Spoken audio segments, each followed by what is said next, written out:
To open the hand menu, rotate your palm towards you. The first menu is the teleport menu. You can either teleport freely or use viewpoints to teleport to predefined places.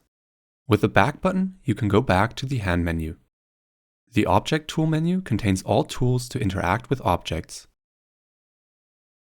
The Scene Tools menu contains tools such as the measuring tape, sectional view, and the option to take a screenshot.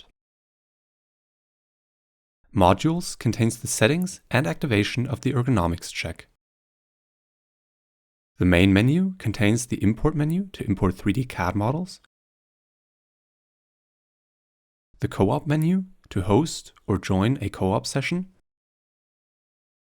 the settings for general settings, and the Exit button to close XR Easy.